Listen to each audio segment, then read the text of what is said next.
WSTKS-FM Worldwide. Digital collaborative learning for the 21st century.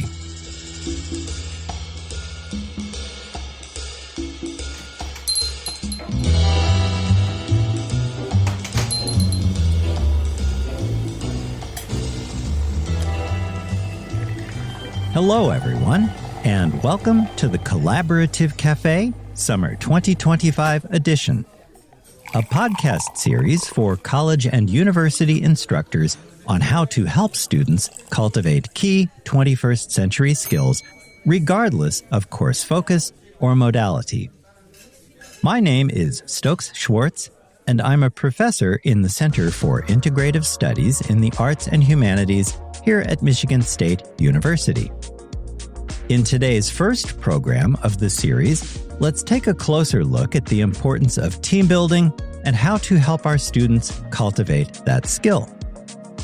So pull up a chair now and join me at our usual table by the front window with an iced coffee, tea, or another beverage, and maybe something sweet to nibble on during the conversation.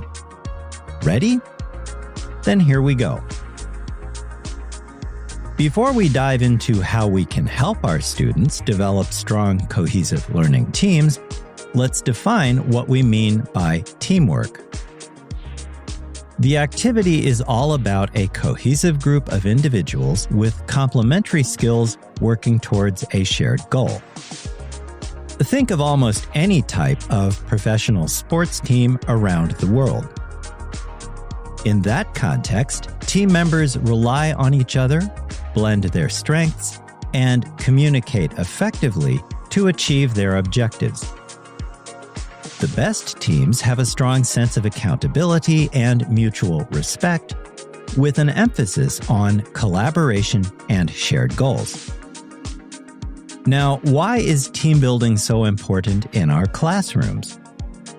Very simply, it's a real-world skill that students will need once they graduate, especially in today's fast-paced, ever-evolving digital workplace.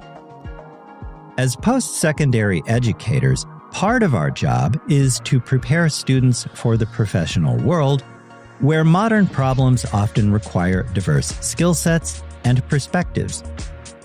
In a nutshell, being able to work well as part of a cohesive team is essential to that.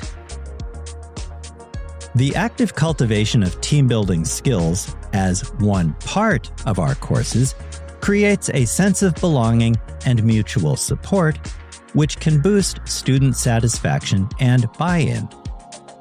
Extending that idea to the real world off campus, and with remote or hybrid work now a norm in many fields, developing effective teams is crucial for maintaining organizational culture and achieving goals. Strong teams can leverage member strengths, foster creativity, and enhance productivity, making organizations more robust and adaptable.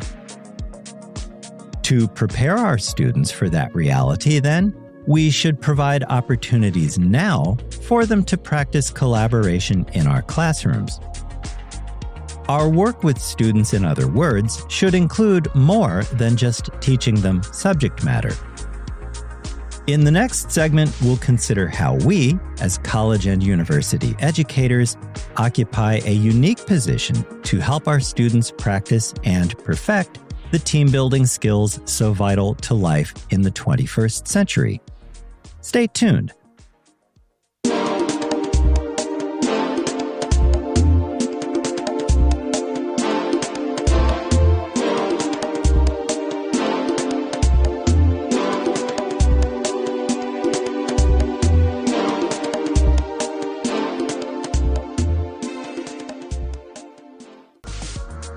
Thanks for joining me, everyone. As a reminder, we're looking today at the importance of team building as a 21st century skill and how to help our students cultivate it. With that in mind, let's turn now to 6 practical ways that professors can lay the groundwork for cohesive student learning teams, regardless of course focus or modality. One way to introduce team building is through icebreaker activities. At the start of the semester, professors can organize activities that encourage students to share personal interests and experiences. This helps break down initial barriers and fosters camaraderie between classmates.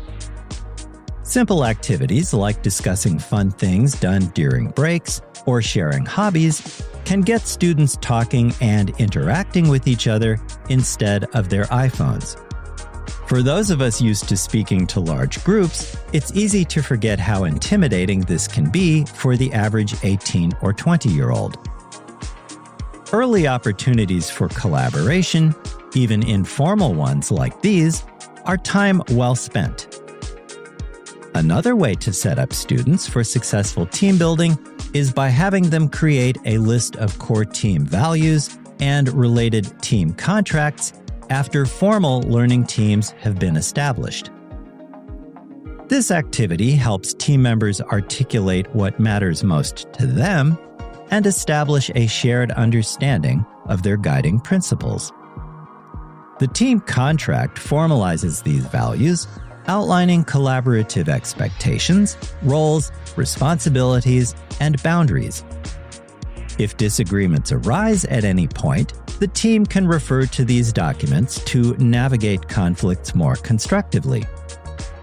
This process encourages students to take ownership of their learning and enhances their sense of accountability.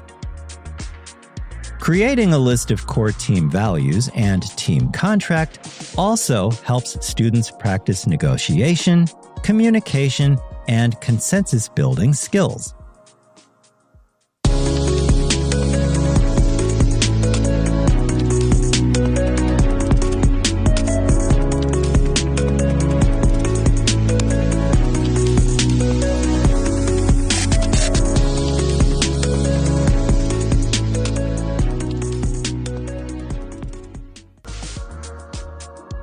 Hello again.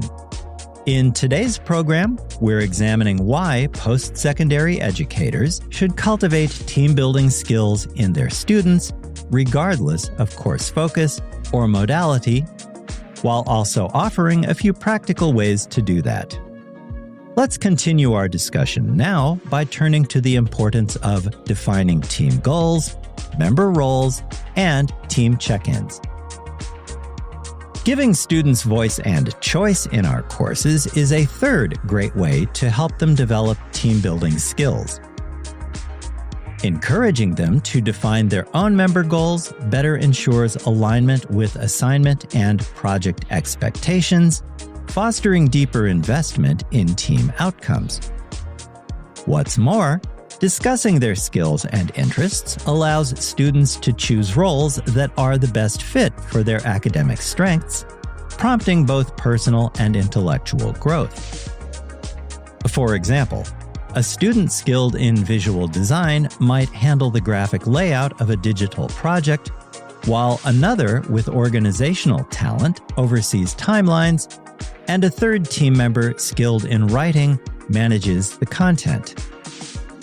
Clearly defined roles like these reduce ambiguity, improve team efficiency, and highlight each member's contributions, enhancing overall accountability. Regular team check-ins are also important for fostering cohesive learning teams. These meetings provide structured opportunities for members to reflect on team progress, address challenges, and adjust collaborative work habits. Check-ins help ensure that deadlines are met and identify when additional support is needed. Dedicating 10 to 15 minutes of class time for this at key points during the semester ensures consistent participation, allowing professors to observe team dynamics and provide guidance where necessary. Open communication during these sessions fosters problem solving and keeps everyone more effectively engaged.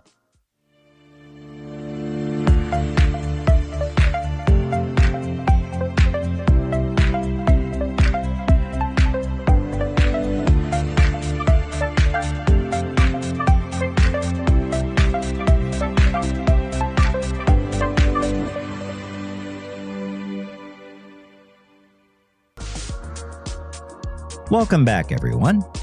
As a reminder, in today's program, we're taking a closer look at effective strategies that college and university instructors can use to cultivate team-building skills in their students. Let's turn our attention now to a couple of final, yet equally important strategies. Together, these approaches ensure that our students are not only prepared to tackle team challenges, but also grow through their collaborative experiences. Equipping students with basic problem-solving and conflict resolution tools is another crucial step toward fostering team-building skills. Related tools might include a problem-solving template, a conflict resolution worksheet, or related infographics widely available online.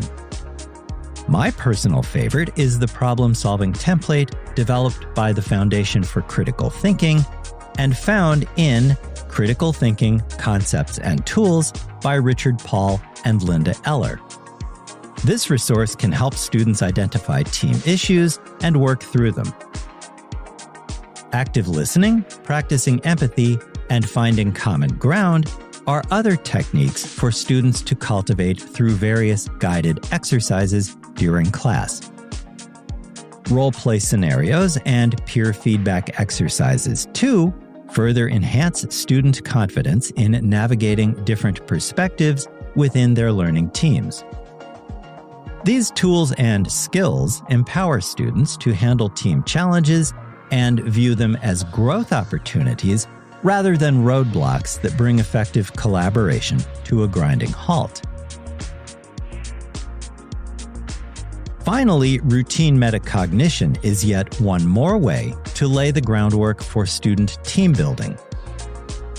Engaging students in regular reflective practices helps them gain insight into their collaborative dynamics and their individual roles in that.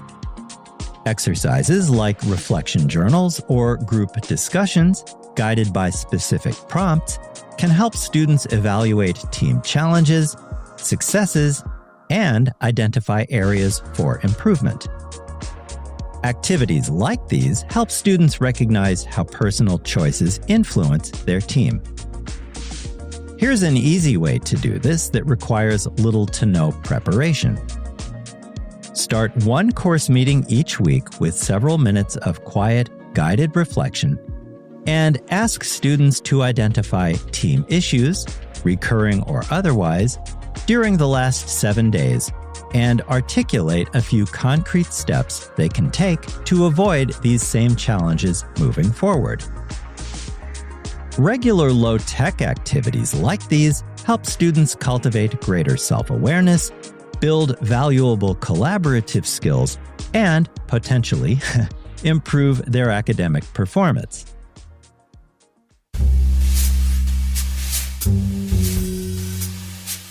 WSTKS-FM Worldwide. Digital collaborative learning for the 21st century. If you find this podcast helpful, be sure to hit like, share, and subscribe.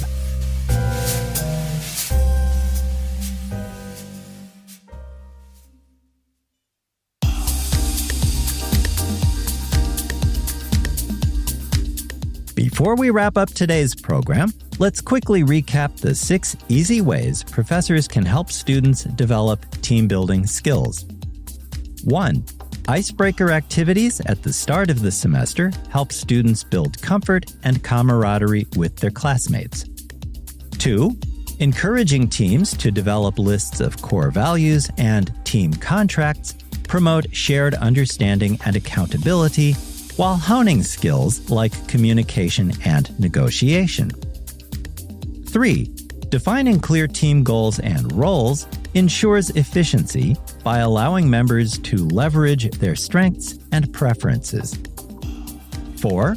Regular team check-ins provide structured opportunities to evaluate progress, address challenges, and maintain momentum. 5. Equipping students with problem-solving and conflict resolution tools empowers them to handle disputes constructively. Finally, reflective practices enhance self-awareness, enabling students to learn from their experiences become more effective team members and learners. And with that, we come to the end of today's program, in which we have looked at various ways college and university instructors might promote team-building skills among the students with whom we collaborate. Join me next time when we'll continue our exploration of how to help our students cultivate key 21st century skills, regardless of course focus or modality. Until then, thank you for joining me in the Collaborative Café Summer 2025 edition. My name is Stokes Schwartz, and I'll talk to you again soon. Until then, have a healthy, safe, and productive week. With special regards from Onyx, the cat what am. Bye for now.